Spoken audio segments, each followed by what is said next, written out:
앞에서 읽은 창세기 33장은 야곱이 에서와 극적인 상봉을 하고 화해하는 내용입니다. 야곱과 에서가 상봉하고 화해했다는 것은 우리가 얼른 납득하기 어렵죠. 야곱과 에서는 도무지 함께 할 수 없는 관계 아닙니까? 한 20년 전에 야곱이 가나안 땅에 있을 때 형 에서의 허기진 상황을 교묘하게 이용해서 상속권을, 장자권을 빼앗은 것과, 그리고 아버지 이삭을 아주 술책을 써서 속여서 에서에게 돌아갈 축복을 갈취한 것 아닙니까? 그것 때문에 에서가 보복에 칼을 갈고 야곱을 죽이려고 해서 결국은 야곱이 가나안 땅을 떠나지 않으면 안 되는, 그래서 20년간이나 하란에서 살 수밖에 없었습니다. 이제 도무지 야곱과 에서는 함께 할 수 없는 상황입니다. 불구대천의 원수라고 할 수 있습니다. 이런 관계인데 어떻게 33장에 와서 극적으로 상봉하고 화해하게 되었는지 우리가 얼른 이해하기는 어렵습니다.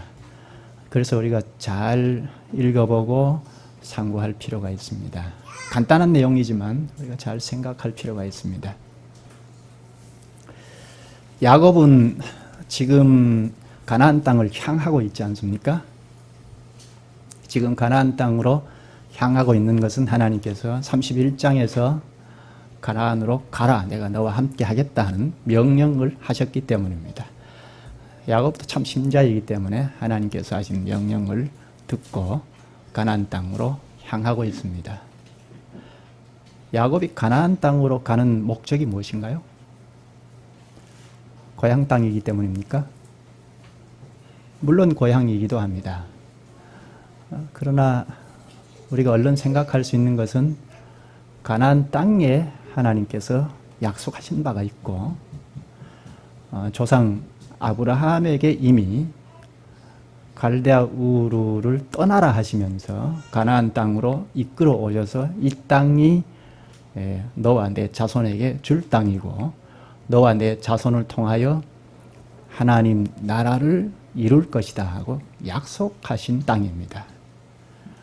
그러므로 아브라함으로부터 천국을, 하나님 나라를 유업으로 받아서 이어갈 계승자의 사명을 수행하려면 가나안 땅에 가야 합니다. 천국 백성으로 살려면 가나안 땅으로 가야 합니다. 그런데 야곱에게는 뛰어넘어야 할 문제가 하나 있죠. 에서의 문제이죠. 하나님의 백성으로 살고 하나님 백성으로 사명을 감당하기 위해서는 반드시 가나안 땅으로 가야 하는데, 그런데 걸림돌이 있습니다. 그가 바로 에서입니다. 이 에서 문제는 사탄이 올무를 놓아서 야곱의 발목을 잡기 위한 것이 아니고 야곱이 잘못했죠. 장자권과 축복을 갈취한 욕망 때문에 갈취한 것, 그것 때문에 에서가 보복의 칼을 갈고 있는 원수관계가 된 거죠. 그러니까 야곱이 잘못한 것입니다. 야곱이 욕망과 거짓 때문이다 할 수 있는데, 야곱의 욕망은 긍정적으로 보면 그렇게 문제시 되지 않을 수 있습니다. 오늘로 말하면 교회를 잘 이루기 위하여, 주님께 영광을 돌리기 위하여 가진 욕망이라 할 수 있습니다. 이를테면 주님의 교회를 이루기 위하여 힘써 내가 지지하고 이루기 위하여 나는 장로가 되어야 하겠다, 혹은 목사가 되어야 하겠다, 그런 욕망일 수 있습니다. 이런 소망을 갖는 것은 바람직하지요. 형제들이 내가 장로가 되기 위하여 자꾸 성장해 가야 하겠다, 혹은 목사가 되기 위하여 성장해야 하겠다 하는 것은 바람직한 것입니다. 형제들은 다 그런 자세를 취하는 것이 옳죠. 그런데 욕망을 통하여 내가 직분을 갈취하려고 하는 이것은 큰 잘못이죠. 마치 그렇게 예를 들 수 있는데 야곱이 그러했다는 것입니다. 하나님께서 택하신 바가 있는데, 상속자로 택하셨는데, 언약민으로 택하셨는데 그것을 자기가 갈취했다는 것입니다. 그 때문에 에서의 낯을 피하지 않을 수 없게 되었는데 이제 돌아올 수 없는 강을 건너버린 것 같이 되었습니다. 에서가 보복의 칼을 갈고 죽이고자 할 때 그것을 야곱의 어머니 리브가가 보았죠. 그래서 리브가가 야곱에게 빨리 밧단아람으로 피해라 하면서 당부한 말이 있죠. 그것이 27장에 있는데요. 제가 잠깐 읽어보겠습니다. 27장 45절에 보면 내 형의 분노가 풀려 내가 자기에게 행한 것을 잊어버리거든 내가 곧 사람을 보내어 너를 거기서 불러오리라. 하란에 피해 있어라. 에서가 분노가 풀리고 언제 그랬냐 하고 다 잊어버릴 때에 내가 다시 너를 불러서 가나안으로 오게 하겠다 하고 밧단아람으로 보냈습니다. 그런데 20년 동안 외삼촌 집에 있을 때 소식이 왔습니까? 어머니의 소식이 오지 않았죠. 그런데 지금 가나안 땅으로 야곱이 향하고 있습니다. 왜 그럴까요? 31장에서 하나님께서 가나안 땅으로 가라 하는 명령 때문입니다. 하나님께서 명령하신 것을 듣고 가나안으로 지금 향하고 있는데 문제는 에서를 어떻게 만나야 할까 하는 문제입니다. 자칫하면 죽을 수도 있습니다. 얼마나 두려웠던지 야복 강가에서 지난번에 보았죠. 야복 강가에서 모든 일행들을 앞서 보내놓고 거기에 뒤처져서 홀로 있다가 거기 주저앉아 버렸습니다. 얼마나 두려웠으면 그랬을까요? 그런데 오늘 서두에서 읽었지만 33장에 오면 야곱의 모습이 전혀 다른 태도입니다.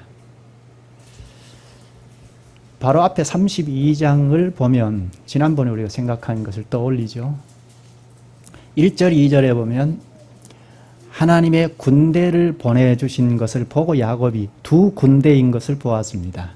야곱을 중심한 자기 일행들을 양쪽에서 호위하는 것을 보았습니다. 그런데 400인을 거느리고 온다는 그 에서의 소식을 듣고 벌벌 떨면서 어찌할 바를 모르고 철두철미하게 계획을 세웠습니다. 그래도 두려워서 하나님 앞에 나아가서 기도합니다. 그것이 32장 11절인데요. 내가 주께 간구하오니 내 형의 손에서 에서의 손에서 나를 건져내시옵소서. 내가 그를 두려워함은 그가 와서 나와 내 처자들을 칠까 겁이 나기 때문입니다. 20년 전에 에서를 생각하면 두려워할 만합니다. 가족들은 물론이고 이 야곱을 그냥 두지 않을 것입니다. 그래서 두려워서 하나님 앞에 간곡하게 기도합니다. 기도해놓고 야곱이 어떻게 합니까? 기도해놓고도 그 두려움이 해소가 안 되니까 모든 일행들을 이렇게 배열을 해서 철두철미하게 계획을 세워 배열을 해놓고 앞서 보내놓고 자기는 야복 강가에서 주저앉아 버렸습니다. 얼마나 두려웠으면 그랬을까요? 그랬던 야곱이 33장 여기에 보니까 1절에서 3절에 보면 에서가 400인의 군사를 데리고 오는 것을 보고 32장에서는 소식을 들었는데 두려워서 야복 강가에서 주저앉아 버렸는데 33장에서는 에서가 400인을 군사를 데리고 온다는 것을 직접 보고 일행들을 정비를 하고 전부 나눈 다음에 3절을 볼까요? 자기는 그들 앞에서 나아가되 몸을 7번 땅에 굽히며 그의 형 에서에게 가까이 가니. 사람의 변해도 어떻게 이렇게 변할 수 있습니까? 어제까지만 해도 에서가 온다는 소식을 듣고 도저히 두려워서 앞을 가지를 못하고 일행들은 다 앞으로 보내놓고 야복강까지 주저앉아 버렸는데 지금은 일행들을 앞서 보내놓고 뒤따라가다가 에서가 오는 것을 보고는 앞서 나아가서 에서를 반깁니다. 그들 앞서 나아가되 몸을 7번 땅에 굽히며 그의 형 에서에게 가까이 가니. 이런 담대함이 어디에서 나왔을까요? 어제와 오늘과 전혀 다른 사람이지 않습니까? 어떻게 에서를 만나면 목숨을 잃을 수도 있습니다. 그런데 야곱이 어떻게 이런 담대함을 가지고 에서를 만나러 뛰어 나아갔습니까?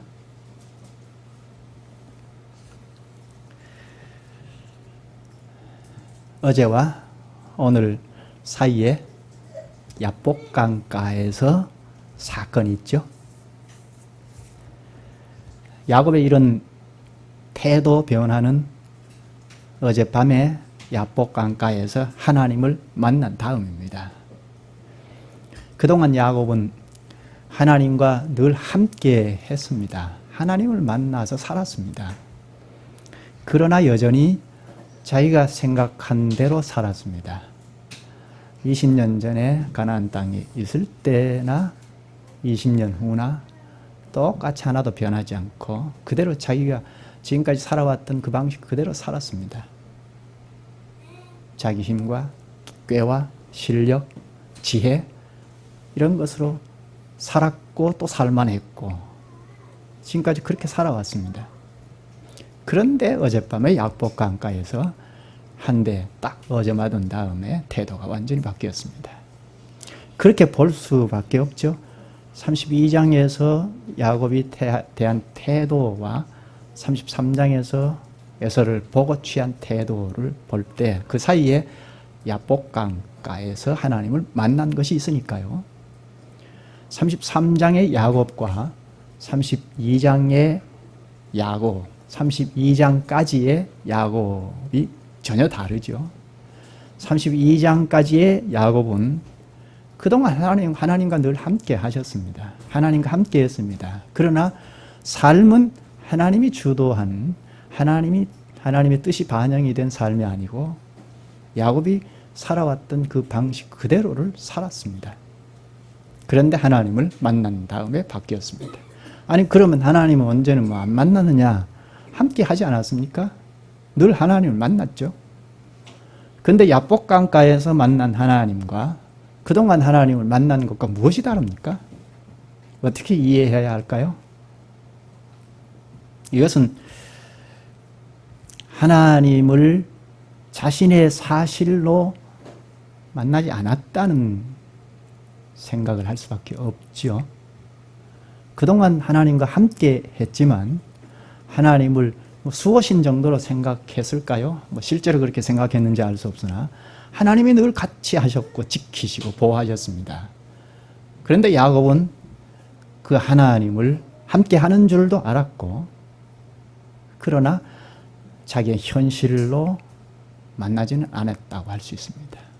이런 것이라고 할 수 있습니다. 우리가 늘 말씀으로 오시는 하나님을 만나지 않습니까? 그렇죠? 하나님이 말씀으로 오실 때 우리가 하나님을 만나지 않습니까? 최소한 공예배 때에는 하나님을 만나지 않습니까?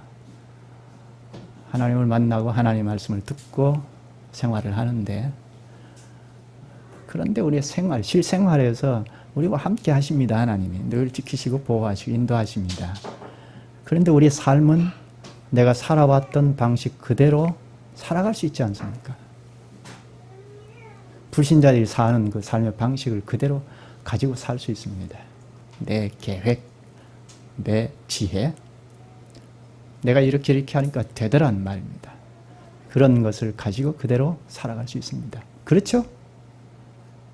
하나님을 늘 만나지만 삶의 현실로 돌아가면 여전히 내가 살아왔던 그 삶을 그대로 굽히지 않고 끌고 가는, 그래도 되거든요. 야곱이 그랬을 수 있습니다. 야곱과 우리는 같은 성정을 가진 사람이죠.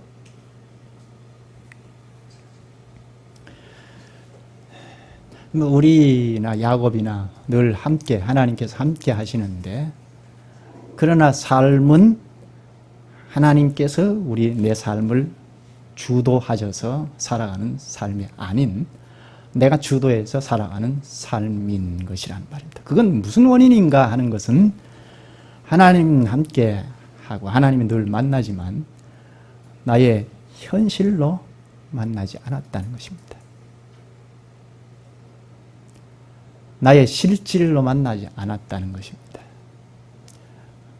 혹은 절실하게 만나지 않았다고 할 수 있을까요? 인격적으로 만나지 않았다고 할 수 있을까요? 이것은 우리 헌장에도 나오는데 하나님을 체득해야 한다는 것입니다. 몸소 체험해야 한다는 것입니다. 이건 신비주의의 이야기가 아니고 하나님께서 말씀을 오셔서 이렇게 하자 하고 교회를 이렇게 데리고 가려고 하는데 그때 그 말이 나의 현실로 와서 그렇게 갑시다 하는 태도 변화, 이게 하나님을 나의 현실로 만나는 거죠. 야곱이 지금까지 그렇게 해오지 않았다는 것입니다. 우리가 하나님을 이렇게 인격적으로 나의 현실로 만나서 삶을 살아가지 아니하면 여전히 내가 살아오는 삶의 방식을 취하고 가죠. 이건 불신자와 그렇게 차이가 없습니다. 문의는 그리스도인이라고 하지만 실질상은 불신자와 차이가 없습니다. 그렇죠? 이게 우리의 현실이고 나의 현실이고 야곱의 현실이었습니다. 야곱을 보면서 우리의 현실을 보게 되지 않습니까? 그전에도 야곱은 하나님을 실질적으로 만나지 않습니까? 베델에서 바단 아람으로 갈 때 베델에서 직접 만나셔서 하나님께서 내가 너와 함께 하겠다, 지키겠다, 그리고 가나안 땅으로 무사히 귀환하도록 하겠다 하는 약속을 하시고 그 약속을 하나님께서 지키셨습니다. 그래서 외삼촌의 그 악조건 상황에서도 하나님께서 지키시고 함께 하시고 그리고 무사히 가나안 땅으로 귀환할 수 있도록 군대까지 보내주시고 하지 않습니까? 그럼에도 불구하고 야곱이 자기의 삶을 여전히 그대로 살아온 방식 그대로 20년 동안 살았고 그리고 가나안 땅으로 향하고 있는 중입니다. 이런 것을 야곱이 삶의 태도를 변화시키지 않았다는 것은 어디에서 알 수 있습니까? 우리가 앞에서 본 것처럼 지지난 시간에 본 것처럼 20년 전에 형 에서를 속이고 또 아버지 이삭을 속이고 장자권과 축복을 갈취한 것 때문에 에서의 낯을 피하여 도망을 쳤지 않습니까? 그런데 하란에서 20년 지난 다음에 외삼촌의 낯을 피하여 도망을 칩니다. 이 상황은 똑같습니다. 20년 전이나 지금 상황이나 똑같습니다. 이게 한 단면일 수 있는데요. 야곱의 모습이 이렇다는 한 단면을 보여주고 있습니다. 변함이 없었다는 것입니다. 하나님께서는 20년 동안 끊임없이 함께 하시고 지켜주시고 그리고 현실적인 복을 내려주셨습니다. 그래서 부자였습니다. 그러나 야곱의 그 태도 변화는 일어나지 않았다는 것입니다. 그리고 형 에서가 400인의 군사를 데리고 온다는 소식을 듣고 깜짝 놀라서 두려워서 다 앞서 보내놓고 자기는 뒤에 쳐져서 홀로 주저앉은 그 비겁한 태도에서도 알 수 있죠. 자기 방식대로 삶을 영위해 오다가 자기 방식대로 계획도 다 세우고 함에도 불구하고 결국 에서를 두려워한, 이것은 사람을 두려워했지 하나님이 함께 하시고 하나님을 두려워하는 것은 찾을 수가 없다는 것입니다. 지금 함께 하시는 분이 하나님이시잖아요. 그런데 하나님을 생각하지 않은 모습을 볼 수가 있습니다. 그런데 에서를 지척에 두고 야복강가에 주저앉아 있을 때 하나님을 만난 것입니다. 엉덩이가 부러지는 일을 당하자 아, 내가 살아온 이 삶의 방식이 아니었구나, 이게 잘못이구나 하는 것을 인식했다는 것입니다. 그러니까 33장에 바로 아침에 바로 그 이튿날 오늘에 와서 에서를 보면서 두려워하지 않았다는 것입니다. 하나님을 실질적으로 체득했다고 할 수 있죠. 현실적으로 자기의 현실로 다가와서 하나님 주도하는 삶을 살아야겠다 하는 결론에 이르렀다고 할 수 있습니다. 우리가 하나님을 안다, 하나님이 나와 함께한다 이렇게 하지만 직접 체득하여 함께하는 것을 인식하지 아니하면, 다른 말로 인격적으로 나와 함께한다는 것을 인식하지 아니하면 우리의 인격, 성품, 특히 우리의 행동, 양식이 변하기가 참 어렵습니다. 야곱을 보면서 나의 모습을 보지 않습니까? 하나님이 계속 함께 하시지만 나는 하나님을 안다. 또 하나님은 늘 하나님의 말씀을 늘 듣고 오지만 하나님을 인격적으로 만나서 나의 사실로 체득이 되지 아니하면 나의 인격 성품, 또 나의 삶의 양식 변하기가 참 어렵습니다. 물론 평소에는 우리가 잘 알 수 없을 수 있습니다. 그러나 일단 유사시를 보면 압니다. 일단 유사시에 보면 태도 변화를 볼 수 있지 않습니까? 어떤 사안이 딱 발생이 됐을 때 그가 어떻게 살아왔는가 하는 것을 금방 볼 수 있지 않습니까? 야곱을 보면 지금까지 하나님 함께 하시고 군대까지 보내주심에도 불구하고 에서를 보았을 때 두려워서 어쩔 줄 몰랐지 않습니까? 그러니까 지금까지 살아온 방식 그대로 살았습니다. 우리가 하나님을 지식으로 만났고 그 하나님을 인하여 믿음을 얻었다면 그 믿음이 추상적인 것이 아니라 나의 삶의 현실에서 그 주님이 주도하시는 삶으로 승화되어야 합니다. 야곱이 야복강가에서 주님을 만난 이후에 그러했습니다. 이제까지만 해도 두려워했던 에서를 담대히 앞으로 쫓아나가서 만났습니다. 그 자체가 큰 변화이죠. 바로 어젯밤에만 해도 그렇지 않았죠. 그런데 어젯밤에 하나님을 만나서 하나님이 주도하신 결과에서는 완전히 다른 사람이 되었습니다.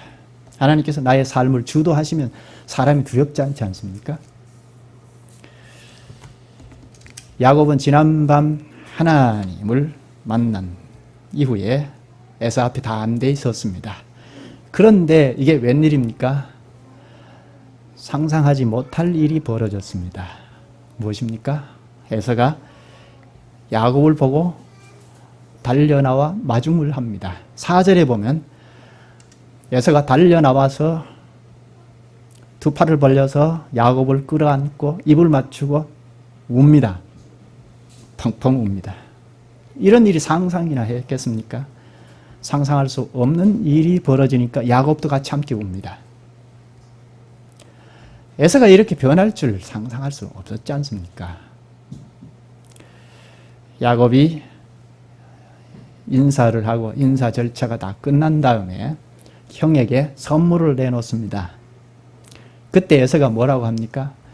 33장 9절에 보면 에서가 이르되 내 동생아 내게 있는 것이 족하니 내 소유는 내게 두라. 에서가 어떻게 이렇게 변했습니까? 20년 전에는 야곱을 죽여버리겠다고 칼을 갈고 그랬지 않습니까? 그런데 내 동생아 내게 있는 것이 족하다. 이것은 너에게 두라 합니다. 아주 넉넉한 에서의 상태를 볼 수 있죠. 사람이 이렇게 변합니다. 잘 변하지 않는데 이렇게 변합니다. 야곱도 변했지만 에서는 어떻게 이렇게 변할 수 있었는가? 에서가 언제 이렇게 변했겠습니까? 짐작하기는 20년 동안 살아오면서 마음을 돌이켰을 수도 있죠.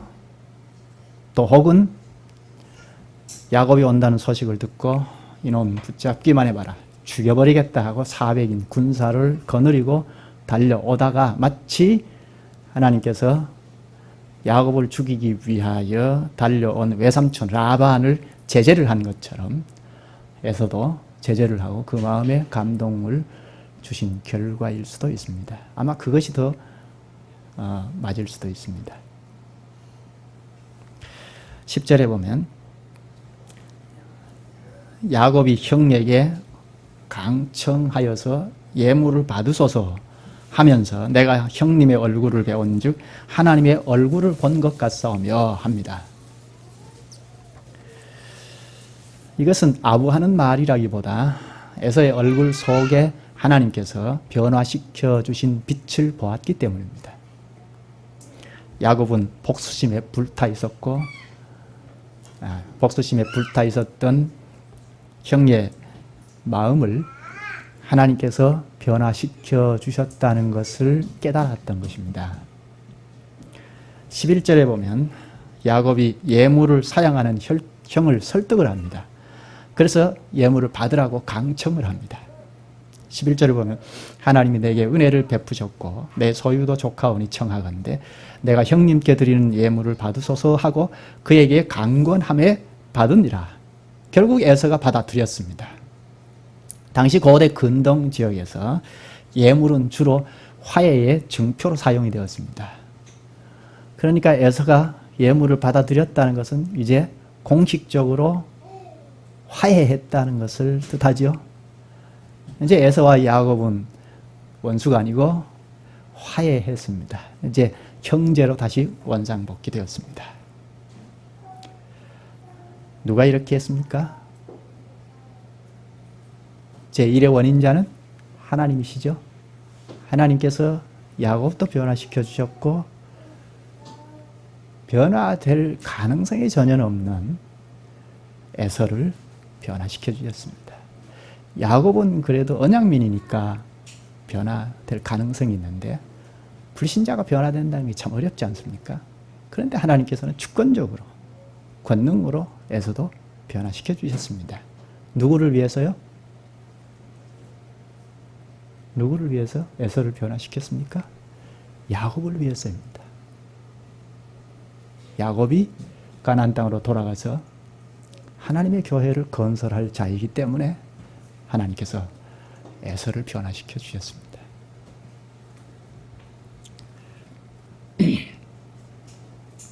20년 만에 감격스러운 상봉과 화해가 이루어진 다음에 에서가 야곱에게 청합니다. 12절에 보면 에서가 이르되 우리가 떠나자 내가 너와 동행하리라 동행할 것을 청합니다.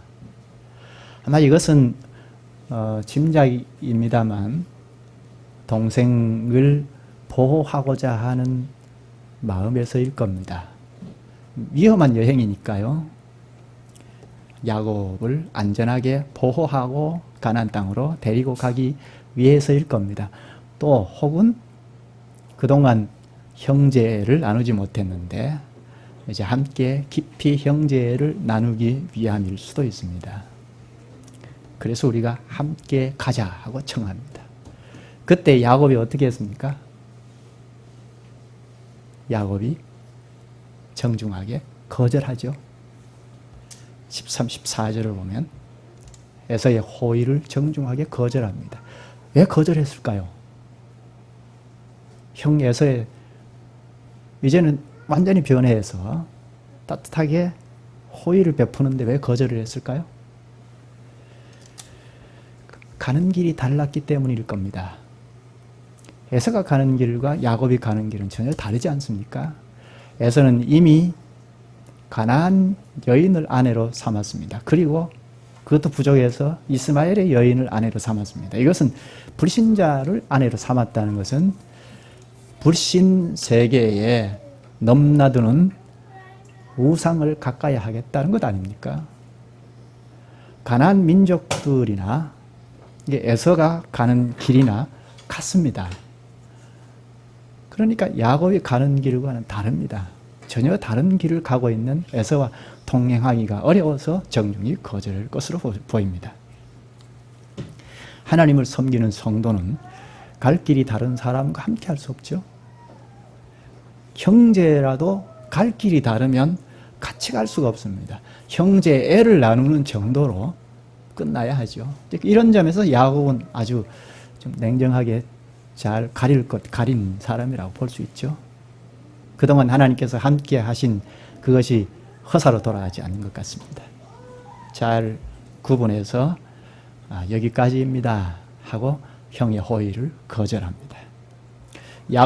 야고보서 4장 4절에 보면 가늠한 여인들아 세상과 벗된 것이 하나님과 원수됨을 알지 못하느냐 그런즉 누구든지 세상과 벗이 되고자 하는 자는 스스로 하나님과 원수되는 것이니라 합니다.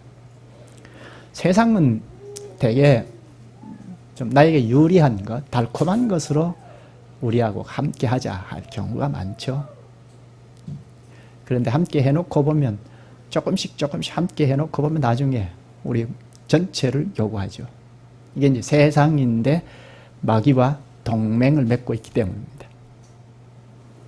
고린도후서 6장 14, 15절에 보면 너희는 믿지 않는 자와 멍에를 함께 매지 말라. 의와 불법이 어찌 함께하며 빛과 어둠이 어찌 사귀며 그리스도와 벨리알이 어찌 조화되며 믿는 자와 믿지 않는 자가 어찌 상관하며 합니다. 베드로전서 1장 15절에는 오직 너희를 부르신 거룩한 이처럼 너희도 모든 행실에 거룩한 자가 되라. 이 거룩이라는 용어, 성경의 거룩이라는 용어는 뭐 착해라, 이것보다 깨끗해라, 이것보다 1차적으로는 구별을 말합니다. 주님의 백성은 주님의 백성이 아닌 자와 구별되어야 한다는 것입니다. 그리고 이제 윤리적인 깨끗함도 나중에 있는데 첫째는 구별되어야 한다는 것입니다. 무려 20년 만에 돌아오는 야곱에게 가나안 땅은 아주 위험하고 낯선 곳입니다. 가나안 땅에 있다가 하란으로 갔지만 20년이니까요. 강산도 2번이나 변한다고 하는데 가나안 땅은 매우 낯설은 곳입니다. 이 낯설은 곳에 여행이라는 것은 위험하기 짝이 없습니다. 당시는 국경도 명확하지 않고 그래서 낯선 사람에 대한 경계가 심하고 또 피해를 입힐 가능성도 있습니다. 언제 여행 중에 사나운 도적들이 출몰할지 모릅니다. 이럴 때일수록 에서와 400인의 군사와 함께 한다는 것은 안전이 보장이 되죠. 그런데 야곱은 동행을 제안을 거절을 했습니다. 왜 그랬을까요? 에서와 갈 길이 다르다는 것과 또 하나는 위험한 여행이 아니라는 것을 야곱이 인식했기 때문입니다. 왜요? 32장에서 하나님의 군대를 보았기 때문입니다.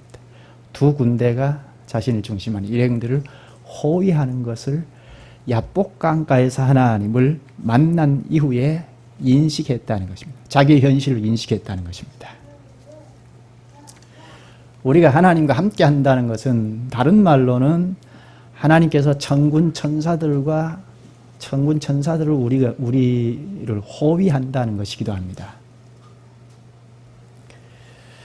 야곱은 하란으로 도망갈 때나 가나안으로 돌아오는 길에도 여전히 혼자입니다. 그럼에도 야곱은 지금까지 안전할 수 있었던 것은 하나님께서 함께 하셨기 때문입니다. 그 사실을 야곱은 야복강 씨름 이후에 확실히 인식했습니다. 그래서 15절에 보면 거절하는 야곱에게 에서가 그러면 몇 사람 호위병이라도 남겨두어 야곱을 지켜주겠다 했는데 이것까지도 거절합니다. 에서의 호위병을 거듭 거절한 이유는 하나님의 군대가 더 안전하게 자신을 보호할 것을 확신했기 때문입니다. 엄청난 변화죠. 야곱의 변화는 엄청난 변화이죠. 성도란 이 세상에서 아무 의지할 것이 없어도 하나님께서 함께 하시면 안전합니다. 의지할 것이 아무리 많아도 하나님이 함께 하지 않으면 그처럼 위험한 것도 없습니다. 하나님만이 우리의 참된 구원자요 안전한 보호자가 되시기 때문입니다. 시편 4편 8절에 보면 내가 평안히 눕고 자기도 하리니 나를 안전히 살게 하시는 이는 오직 여호와이시니. 여러분, 무엇이 가장 위험한 일입니까? 돈이 없는 것입니까? 친구가 없는 것입니까? 만약에 돈이나 친구 이런 것 때문에 위험하다고 생각한다면 그것이 참으로 위험한 것입니다. 예레미야 17장 5절에 여호와께서 이와 같이 말씀하시니라. 무릇 사람을 믿으며 육신으로 그의 힘을 삼고 마음이 여호와에게서 떠난 그 사람은 저주를 받을 것이라. 우리의 위험은 돈이나 권력이나 사람이 없는 것이 아니고 하나님을 온전히 신뢰하지 않기 때문에 동행하지 않는 것입니다. 하나님을 나의 현실을 의지하지 않는 것입니다. 잠언 29장 25절에 사람을 두려워하면 올무에 걸리게 되거니와 여호와를 의지하는 자는 안전하리라. 이사야 2장 22절에는 너희는 인생을 의지하지 말라. 그의 호흡은 코에 있나니 새말 가치가 어디 있느냐. 사람을 의지하지 말라고 합니다. 오늘 33장은 도무지 함께 할 수 없고 화해는 더더욱이 어려운 야곱과 에서가 극적인 상봉을 하고 화해했다는 것을 가르쳐 줍니다. 20년 전부터 지금까지 야곱과 에서는 화해는커녕 함께 하기도 도무지 어려운 관계입니다. 상상도 할 수 없는 관계입니다. 두 사람이 만나기 직전까지만 해도 에서는 자신과 아버지를 속이고 축복을 가로챈 야곱을 죽이려고 400인을 거느리고 쫓아온 상황입니다. 야곱은 벌벌 떨면서 에서의 칼날을 어떻게 피할 수 있을까를 궁리하면서 자기 나름대로 철저히 계획을 세우고 있었습니다. 그런데 순식간에 두 사람 사이에 모든 원한과 두려움이 사라지고 함께 부둥켜 안고 우는 관계가 되었습니다. 어떻게 이런 일이 가능했습니까? 에서가 야곱의 예물을 보고 분노가 풀렸습니까? 물론 그럴 수도 있겠죠. 그러나 보다 근본적인 원인은 야곱의 변화 때문입니다. 에서의 변화 이전에 야곱이 야복강가에서 하나님을 만났고 거기에서 부복했기 때문입니다. 지금까지 야곱은 하나님께서 약속하신 대로 늘 하나님께서 함께해 주셨습니다. 그러나 야곱은 늘 자기의 재량껏 살았습니다. 하나님께서 가나안 땅으로 가라 하니까 그 명령을 받아서 가나안 땅으로 행하고 있으면서도 에서의 소식을 듣고 두려워서 어쩔 줄 몰라 했습니다. 주저앉아 버렸습니다. 그런데 야복강가에서 한 대 얻어맞고 주님 앞에 굴복했습니다. 주님 앞에 부복한 이 태도 변화, 이것이 에서와 만날 수 있게 된 것이었고, 야곱의 이 태도 변화를 보신 하나님께서 에서도 변화시켜 주신 것입니다. 야곱이 주님 앞에 굴복한 모습을 형을 만나는 데서도 볼 수 있지 않습니까? 형을 높이면서 자신을 완전히 굽히지 않습니까? 20년 전에는 그렇지 않았죠? 조금 전만 해도 외삼촌 집에 있을 때만 해도 이런 태도는 볼 수 없지 않습니까? 뻣뻣하게 그렇게 살아오지 않습니까? 그렇게 살아와도 잘 살아왔거든요. 하나님께서 함께 하시고 복을 내리시니까요. 그런데 하나님 앞에 자신을 굽히고 그것 때문에 하나님께서 에서의 마음도 변화시켜 주신 것입니다. 하나님 앞에 자신을 굽히는 자는 사람 앞에서도 교만하지 않다는 것을 야곱을 보면서 알 수가 있습니다. 이 야곱의 문제는 결국 에서의 문제가 아니라는 것을 알 수 있죠. 에서의 분노가 아닙니다. 하나님 앞에 자신을 굽히지 못한 야곱 자신의 문제였습니다. 이렇게 하나님 앞에 굽힌 이 태도 변화가 변하지 않고 가나안 땅으로 간다면 가나안 땅에서 하나님의 교회를 잘 이룰 수 있을 겁니다. 사명을 잘 감당할 수 있을 것입니다. 우리가 사람과의 관계에서 뭐 꼬이기도 하고 어려운 관계가 되기도 하죠. 그러나 이것을 사람을 만나서 직접 만나서 해결하려고 하면 잘 안 됩니다. 그런데 이 상황을 그대로 두고 하나님 앞에 나아가서 하나님과 관계가 잘 회복이 되면 하나님께서 그 사람과의 관계도 회복이 되게 하신다는 것을 오늘 여기에서 잘 배울 수 있습니다. 사람과의 관계에서 잘 친밀하게 하면 그것은 우선 당장 가능될 수도 있습니다. 그러나 언제 또 틀어질지 알 수 없습니다. 사람과의 관계는 이렇게 복잡하고 미묘합니다.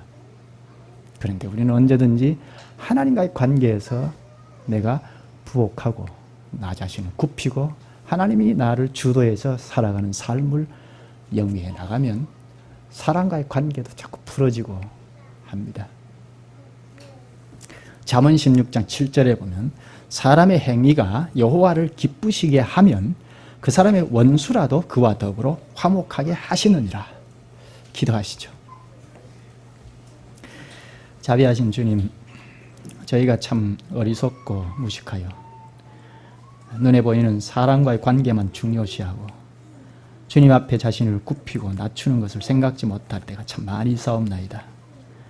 주님을 기쁘시게 하면 저희 원수라도 주님께서 그 마음을 녹여주셔서 서로 화목하게 하시는 것을 오늘 말씀을 통하여 가르쳐 주셔사오니 주님, 이 말씀대로 행하게 하여 주시옵소서.